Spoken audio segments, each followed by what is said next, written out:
I'm very happy to have you here. Andrew and Dara, you are from Ireland and you are from near Basildon, where the T7 is built, I can say.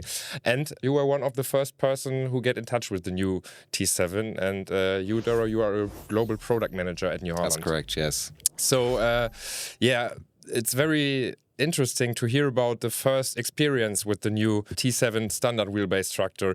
Maybe you can just explain the viewers and listeners a little bit about this experience. Yep. Shall I start by explaining how I've ended up here speaking to you and how we ended up in this position of being able to experience the T7 standard wheelbase that I farm. We're a mixed farm. We farm really close to the factory at Basildon. We've got a suckler herd where we raise cattle and we fatten them for beef, and we've got cereals as well. And we're so close to the factory. I've been lucky since a young age to have been involved with the factory doing field test and development of tractors. And then the standard wheelbase is the first project where I've been fortunate enough to be involved right from the outset. About 3 years ago now, I think I was approached, and we had the discussion of what we liked, what we didn't like about the current standard wheelbase. And it's progressed from there, and I've been involved with various stages of the development over the last 3 years or so. It's been a long time, and now there it is, the new T7 standard wheelbase. And maybe you can tell us a little bit more about your typical day, like early mornings, late night works. Let's have a little conversation about your daily business as a farmer. Being a farmer is always very varied. That's the beauty of being of farming, is that you're doing something different every day. No 2 days are the same. So at times of year when I'm using this tractor, at the moment when we've got it, it's we're drilling, we're planting next year's crop at the moment. So out early in the morning in the tractor, spending all day in the tractor, really getting the use out of all the features and enjoying the new setup in the cab and everything. So yeah, a lot of the strain taken off you by the end of the day when you get back home. Yeah, okay. I can imagine, because I grew on a farm as well. So I think that's the same in Germany. That in the UK you have a lot of work to do on a farm, and it's very nice when you have the possibility to drive such a tractor and to join the journey of the construction and the development. How does it work? Do you have days where you work with the tractor and then give feedback to the company and have an exchange with the product managers and with the like you, Dara? Exactly. I think you had a lot. You were in touch a lot between this. Yeah, we were. Area. I mean, actually, in my own career with the company, I was involved, let's say, for about 12 months with the standard wheelbase itself. And, you know, Andrew and I were out in Italy on a clinic, let's say, where, you know, we take customers exactly like Andrew that are close to the product, and then also give them the opportunity to get first-hand, let's say, the developments as it's progressing. So, you know, it's crucial for us, you know, and that's why it's great to actually have someone that's close to the product and is able then to articulate as well, you know, the features that we need to address, let's say improve, and also just, you know, point us in the right direction. Yeah, and you had the possibility to give some wishes how you want your tractor in the future, and I think this is a great experience to build his tractor and give wishes for the new tractor to the company. Yeah, definitely. I mean, I like to think I'm in the fortunate position that my background is in engineering. I ended up when I was younger and involved with field test at New Holland, I got interested in the electronic side of the tractor, went to university and studied electronic engineering, ended up doing a PhD in electronics. So I've got a bit of understanding in the background. But at the end of the day, I'm also a farmer. So I like to think I keep that cynicism of a farmer. So when they tell us these great things are coming, you think, yeah, will they really be that good when they come? But then when they come and I get to drive them and I can give my feedback and say, yeah, we've hit the spot on this, but this is really working well. I've got a bit of that background understanding of what's gone on. And then if we think there's somewhere that isn't quite performing as we want it, it's trying to give that feedback to make it clear where we think the improvements could come. And there's been that two-way sort of flow through the development of the tractor. We did quite a bit of visits on the cab, so we'd come up with some comments on the cab, we'd go to a mock-up, sit in it, see what it felt like, and then give the feedback. And then you could see at the next clinic what's been taken on board, what hasn't been possible to do, but what's been achieved, and you can see those improvements flowing through the system, and to see the finished product at the end, it's quite pleasing to have been involved with that. That would be my next question: how it is to see it now there launched next to the XD. It's a very impressive tractor as well, but I think the T7 standard wheelbase is the more common tractor for more farmers, because you don't ever need high horsepower. Not every farm needs the high horsepower tractors, but the T7 is like a workhorse, I would say. And so, what does it to you to see it now finished and perfectly presented here in the New Holland booth at Agritechnica? Maybe you can both give a little bit of your feelings about that. I think it's for us it's fulfillment. I mean, I think when you see a tractor that is presented, and I mean, I think the most enjoyable part is customers coming up and complimenting you on what you've done. I think that's, for me personally, as I grew up on a farm, I've driven tractors all my life, to actually be in this position to actually then help others with it. It's great to see, look, guys, you did this really, really well, and all, let's say, shapes, let's say, of customers from different, let's say, brands, backgrounds. It was great to see, their comments being so positive about it. Yeah, and for me, as like I said, to see it on the stand here is great, to feel that involvement from the beginning. But the best bit for me is getting out in the field and getting to realise what the bits that we've talked about are actually like in the field. Because the tractor, it's easy to look at it and say, oh, it's a new cab, a new bonnet, and a new exterior. But there's a whole new driveline underneath. Yes, you didn't even see. Yeah, exactly. I've sat in presentations where they've told us about the new CVT transmission. Yes, and I've sat looking at the curves about the engine, and to actually understand it, you've got to take it out into the field and use it. And out in the field, that lower engine RPM makes a much quieter working environment in the cab. That's completely noticeable as soon as you step in there. And the new CVT with it's got an extra range. Extra range, yes, three instead of two. I would That's say. it. Yeah. Yes. So when you're working in the field, you use F1 and F2 rather than F1 and F3, and that gear is so well matched to doing the draft work that you can notice the difference. And the ability to change between those modes on the fly is another big bonus. So if you find you're not quite in the right position, you can just hit the button, change the mode, and it works really well. And maybe even talk about, let's say, the front end of the tractor, the steering performance. We've had Super Steer in the past, and actually this, you can talk about that as well, Andrew. Like the turning circle is phenomenal. 100%. We've been using it on the farm to replace a T6.180 with a loader on the front. The previous model, you could say. The T6 is a smaller model, yes. and we've put the loader onto this tractor, and it's just as manoeuvrable as the smaller model, because you've got that much better turning angle on the front axle.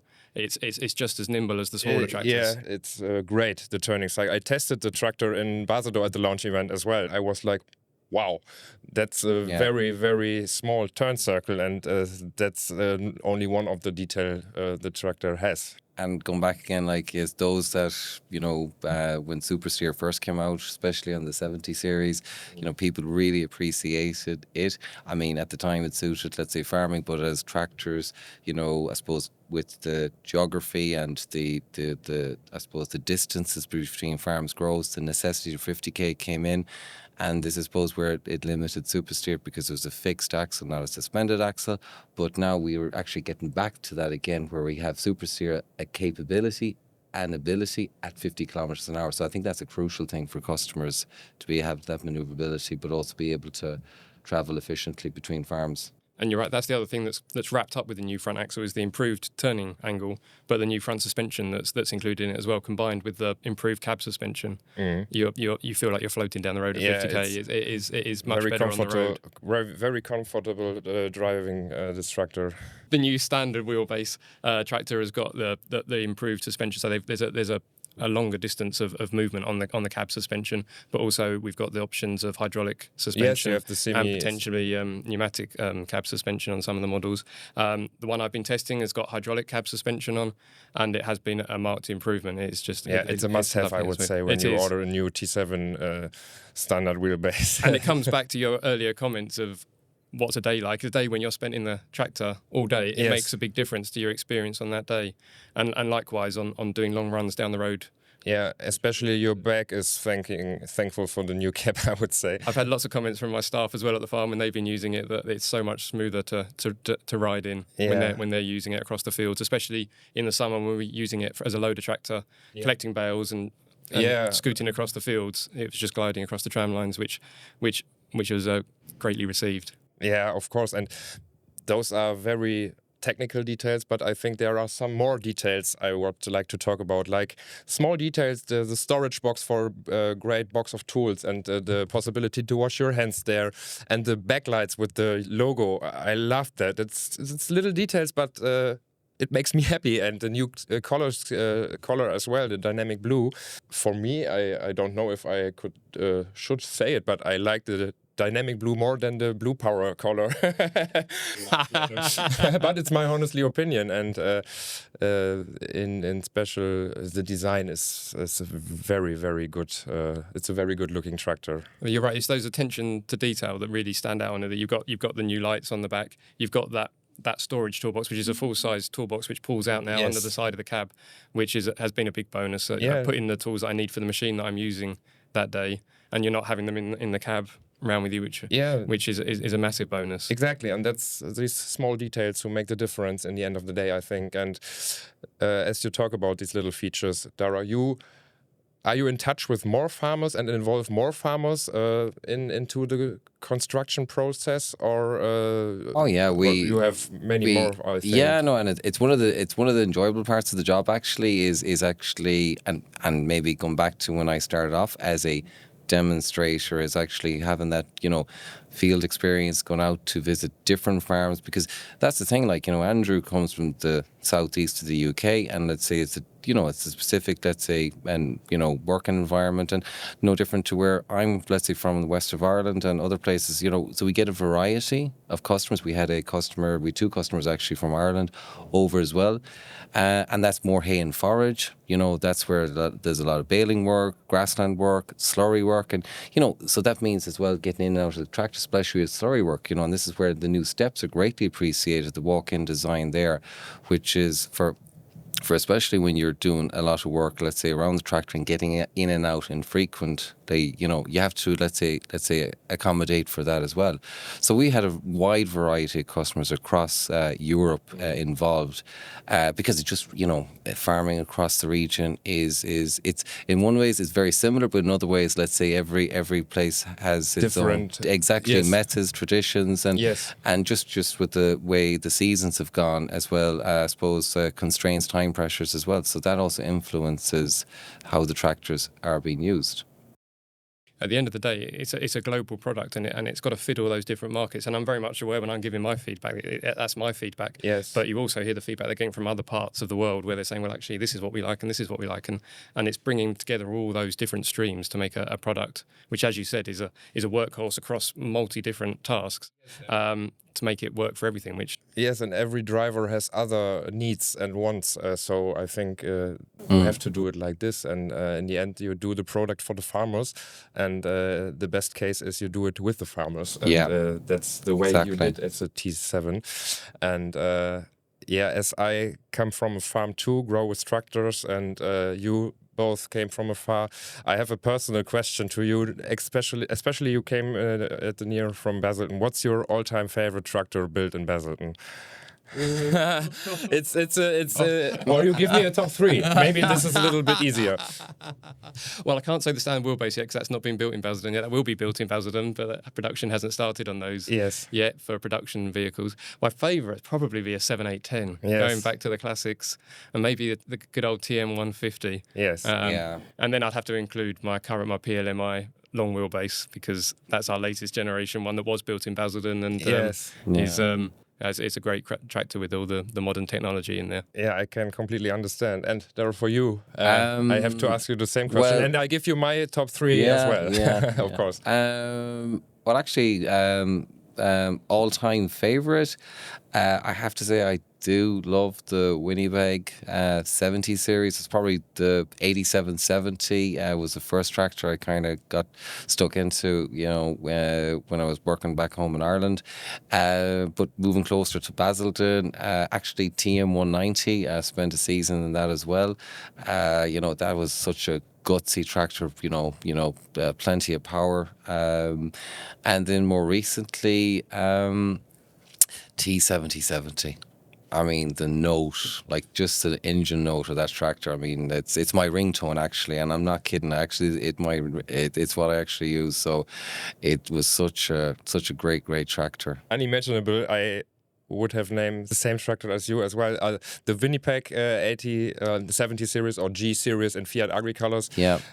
I love them. And the TM 190 is the tractor our contractor uses. And I remember when I was 14, 15, and it pulls up a hill with the dumper, and I get goose feet if I talk about. And especially the T7000 series was, I think it was the last real good sounding tractor, because Tier 3 and everything after that, they took the sound from us.